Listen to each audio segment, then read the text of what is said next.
J'aime beaucoup de commencer en fait mes conférences avec des témoignages de personnes qui ont passé des journées d'équicoaching chez moi. Et ici, nous avons un témoignage de Bernard Willemans, qui est le directeur commercial du Center for Creative Leadership, qui sont venus cet été.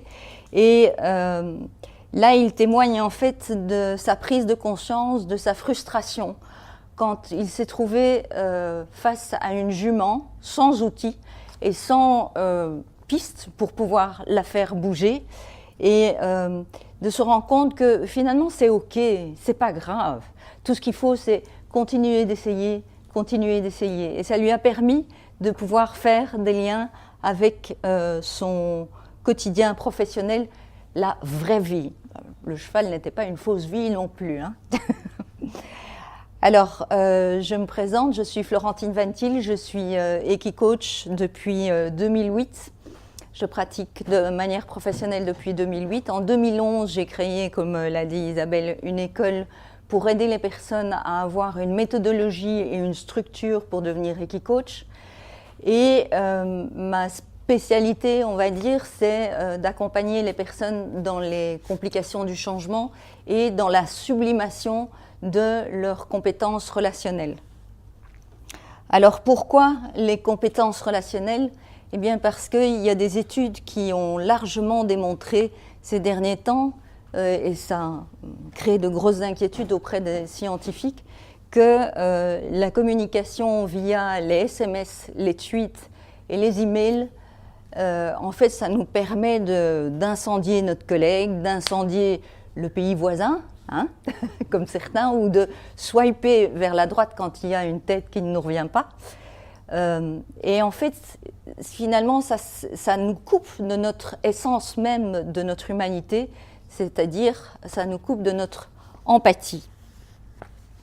Et j'accompagne dans les périodes de changement. Pourquoi ? Parce que dans les périodes de changement, qu'est-ce qui se passe ? Ben, on a peur. Et quand on a peur, c'est une émotion qui n'est pas particulièrement boostante pour pouvoir avoir une communication aisée.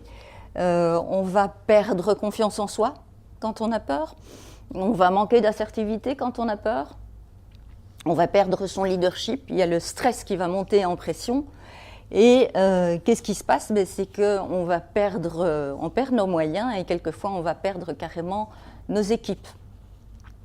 Et en fait, le fait de communiquer de manière digitale, eh bien, ça nous permet de considérer l'autre comme pas plus important qu'un bidon métallique, et donc d'oublier carrément que de l'autre côté, ben, ça peut être une personne qui a effectivement des émotions, des sentiments, et du coup, on se coupe de tout.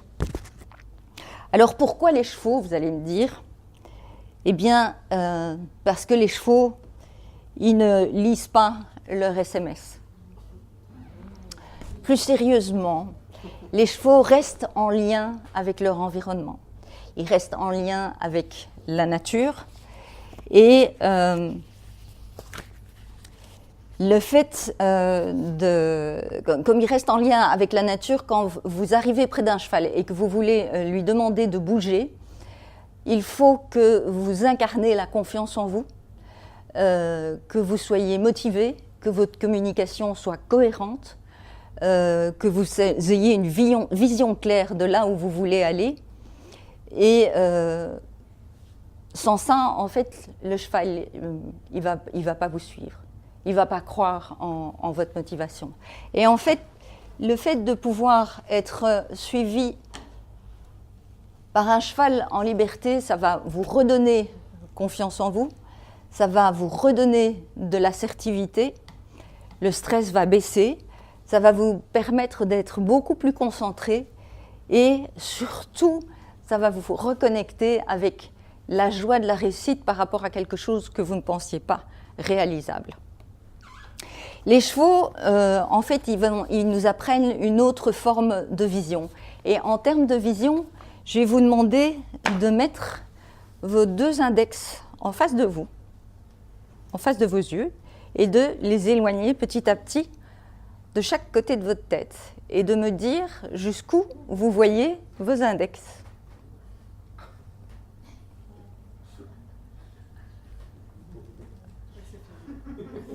Sans tourner la tête. En fait, on remarque, en faisant cet exercice-là, qu'on a finalement une vision relativement, un angle de vision relativement limité. Et c'est une vision de prédateur, c'est-à-dire que nous avons un focus vers l'avant et littéralement, nous sommes construits pour atteindre un objectif et la satisfaction de nos désirs. On court derrière nos objectifs, on a un focus en avant.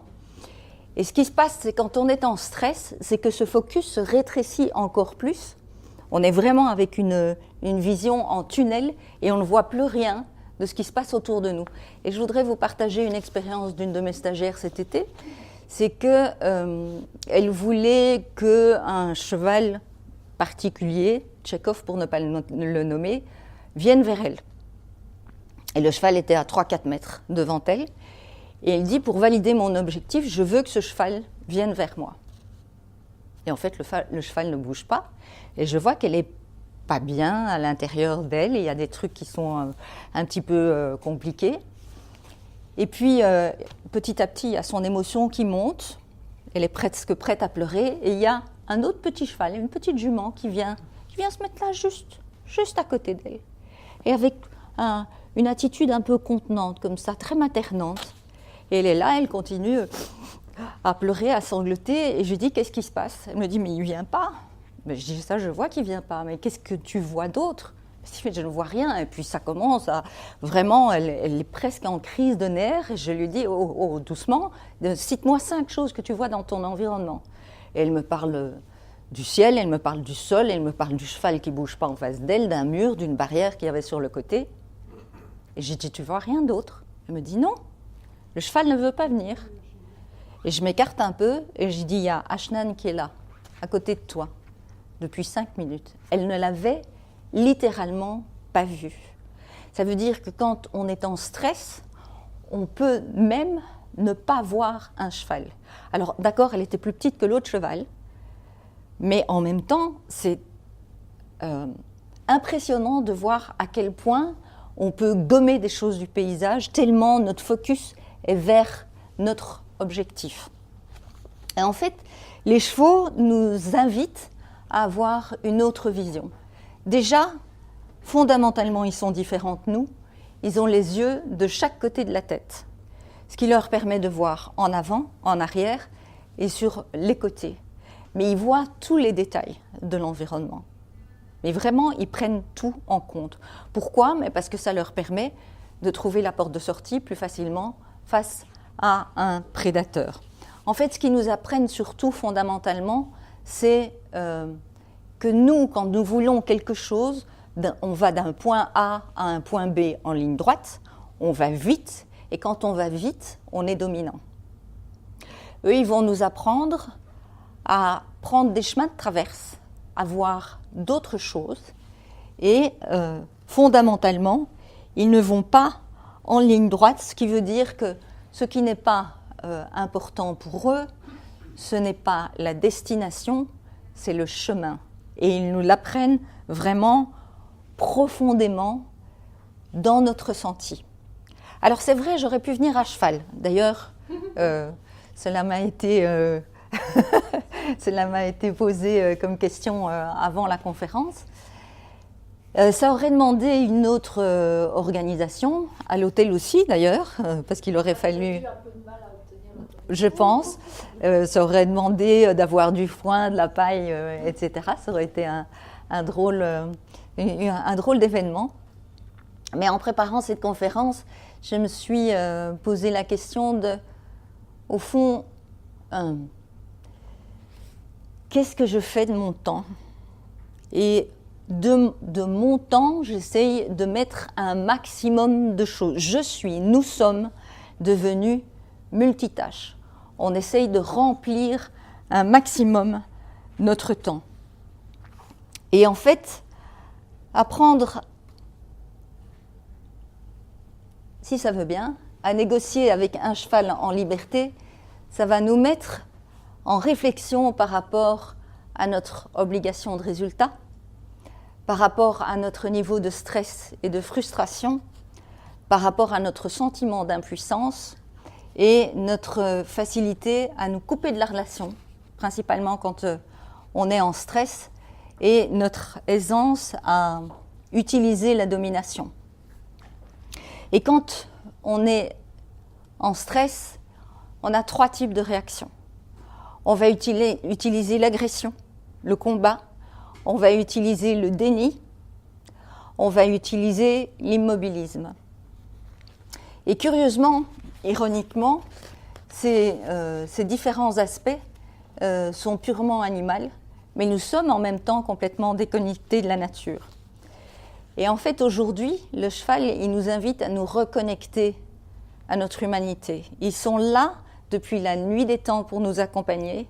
Et j'ai entendu hier, lors d'une conférence, qu'il y a des preuves de plus en plus que ce ne serait pas nous qui aurions été les domestiqués, mais ce seraient eux qui seraient venus à nous. C'est une très belle image, je trouve. Et donc, je voudrais par rapport au fait de pouvoir se reconnecter à notre humanité, je vais vous donner un exemple par rapport à une jeune business partner qui était venue en accompagnement individuel chez moi par rapport au fait de pouvoir asseoir son assertivité par rapport à ses équipes. Et elle est venue pendant 4-5 mois, à raison de 2 fois par semaine. Et elle vient un matin, un petit peu plus tôt, je lui dis « Ok, vas-y, va dans les écuries, tu prends la jument et tu vas dans la carrière. » Et quand je viens, 5 minutes après, elle est au milieu du chemin, entre le box et la carrière. Et la jument, elle est là, au milieu, et elle regarde fixement sur sa gauche. Et je lui dis « Qu'est-ce qui se passe ?» Elle me dit « Elle ne bouge pas. » Je dis « Ça, je vois qu'elle ne bouge pas, mais qu'est-ce qui se passe ?» Je ne sais pas, elle se fout de ma gueule, elle n'a pas envie d'y aller. Je dis « Ok, mais c'est possible. Et c'est aussi possible que non. Qu'est-ce qu'elle regarde ?» Et elle regarde et dit « Rien. » Elle regarde le rien. En fait, cette jeune femme venait depuis des mois. Et qu'est-ce qui se passe dans la nature ? Eh bien, il y a les agriculteurs qui retournent les champs, qui plantent des graines, ça pousse, c'est du blé, ça mûrit, on les coupe et on ballotte. Et en fait, bien évidemment, la jument, elle était au box et elle avait entendu les tracteurs qui ballottaient le foin. Et elle n'avait pas vu les ballots. Donc, quand elle a pris le chemin pour aller à la carrière, elle a expliqué à ma cliente, regarde, ils ont ballotté le champ.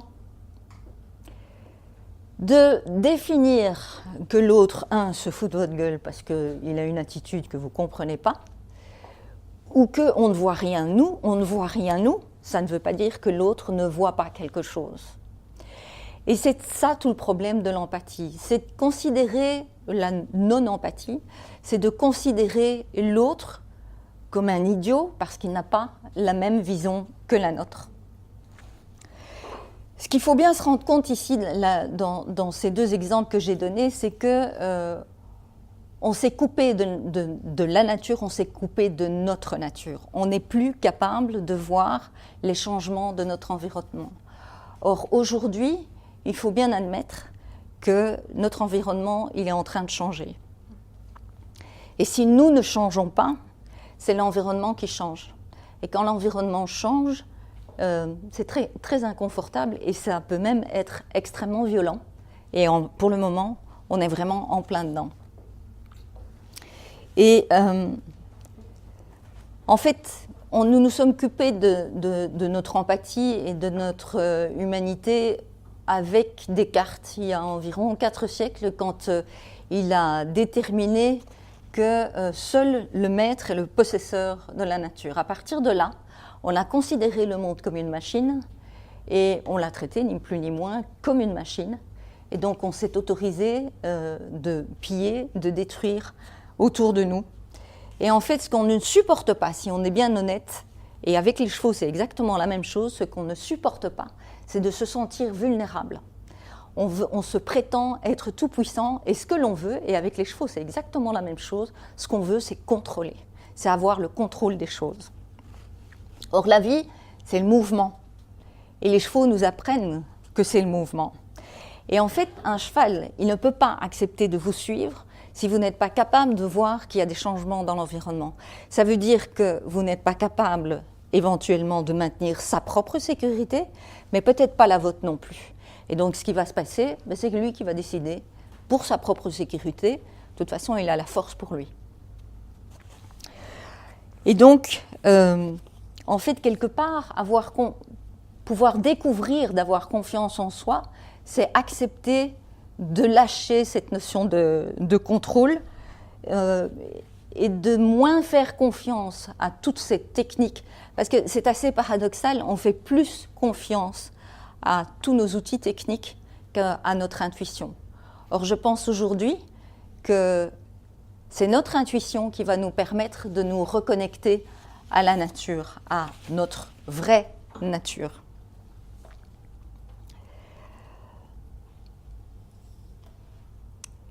Et donc, le cheval, il a besoin d'avoir confiance. Pourquoi ?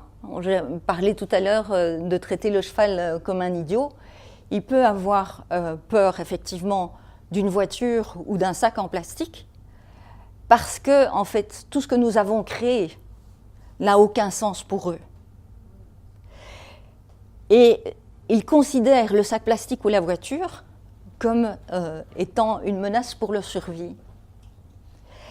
Mais maintenant, si on se pose 5 minutes la question, peut-être bien que le sac plastique et la voiture que nous avons créés, ce sont des menaces pour notre propre survie. Est-ce qu'ils sont idiots à ce point ? Alors, suivre un cheval en liberté dans la forêt, ça va vous donner une puissance de connexion. Il y a bien sûr, vous le voyez, il y a une corde qui est sur son dos. Mais l'idée, c'est de ne pas l'utiliser. Mais ça vous donne une puissance de connexion, ça vous donne confiance en vous. C'est beaucoup plus fort, en fait, que d'aller vous promener avec votre chien dans la forêt. Même si c'est très bien, hein, allez-y, faites des promenades avec votre chien. Mais pourquoi c'est plus fort ? Parce que votre chien, c'est un prédateur comme vous. Donc il a la même vision que vous. Donc voilà, vous êtes juste deux potes qui se baladent dans la forêt. Avec un cheval, vous êtes obligé d'être en connexion avec un autre être vivant qui a sa propre conscience, qui a sa propre vision et qui voit les choses différemment que vous. Mais ça vous oblige, vous, à vous connecter à autre chose que votre vision en focus et de faire attention, effectivement, aux moindres feuilles qui bougent dans l'environnement. Alors, en fait, tout ça, c'est pour vous permettre de pouvoir retrouver votre capacité à vous connecter à l'autre. Parce que perdre son empathie, perdre sa capacité de se connecter à l'autre, c'est perdre son humanité, ou du moins ce qu'on croit être notre humanité, parce que si on se rappelle un petit peu dans l'histoire, au XVIe siècle, on se posait encore la question de savoir si les Amérindiens étaient des hommes, s'ils étaient des hommes, mais ils avaient peut-être une âme, et c'était quand même très embêtant, parce que du coup, il fallait devoir abolir l'esclavage. Et autre chose, en 1948, les femmes ont obtenu le droit de vote. Ça fait 70 petites années.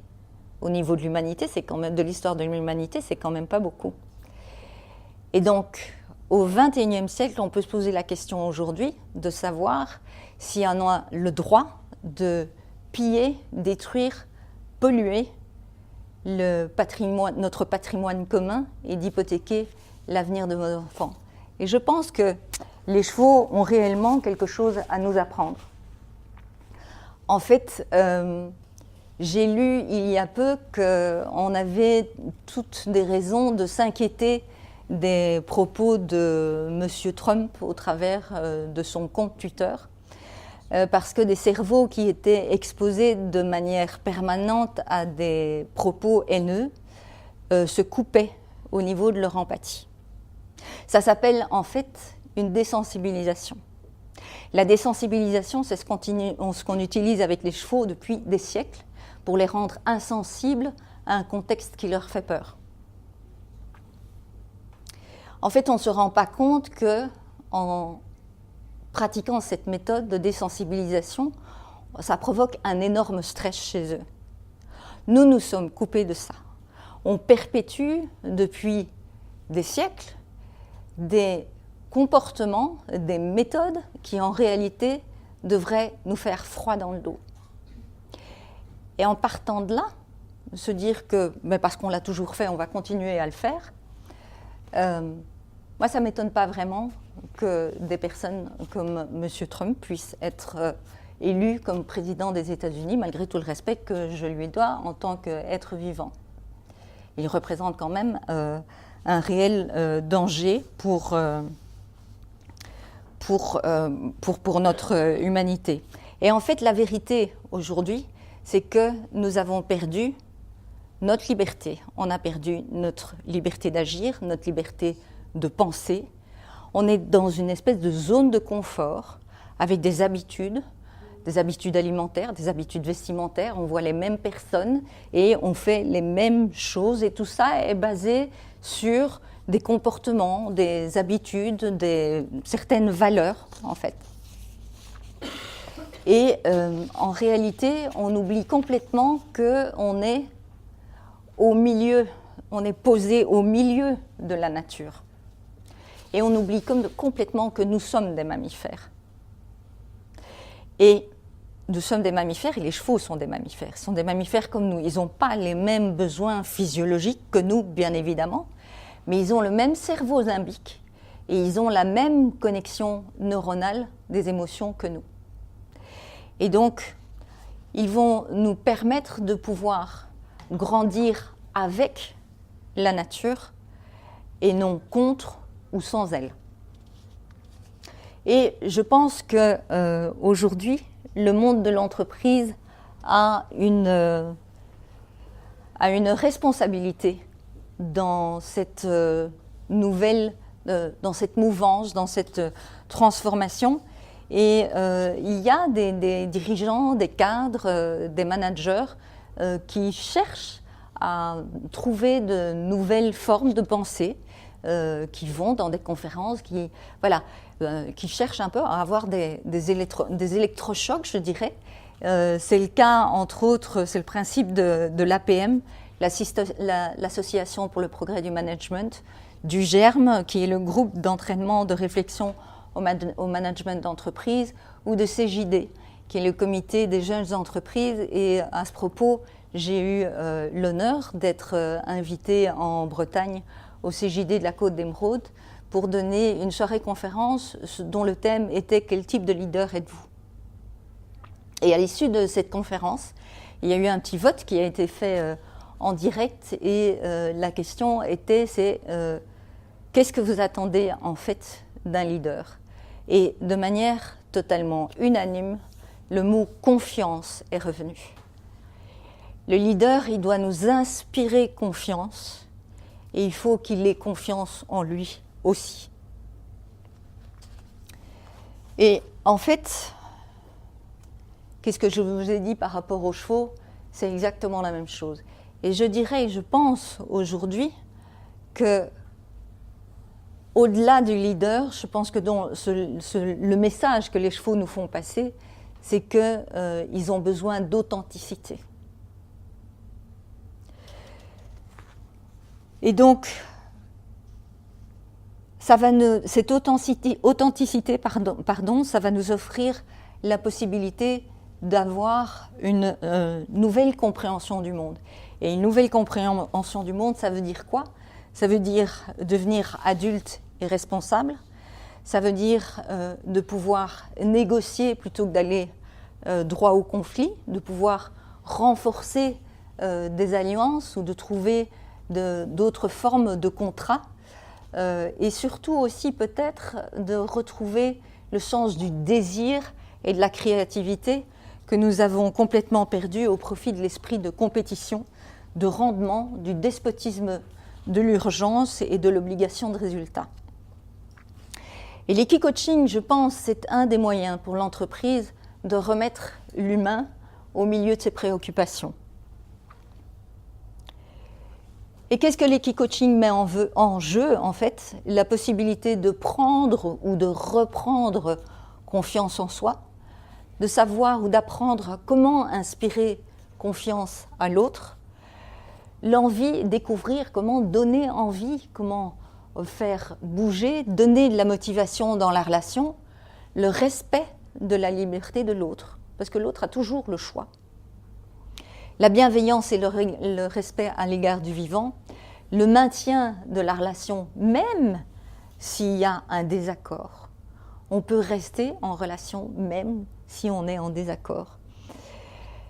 L'obligation de nous connecter au non-verbal et le fait d'être connecté au non-verbal, eh bien, ça nous permet de nous connecter à nos ressentis.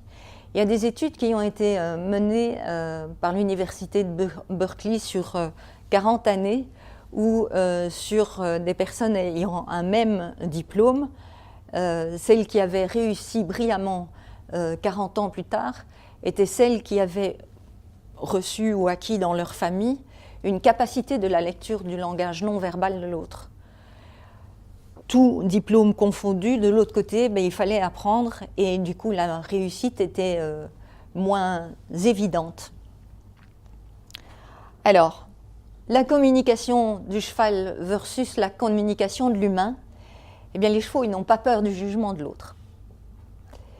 Ils ne s'autocritiquent pas en permanence. Ils n'ont aucune obligation de résultat.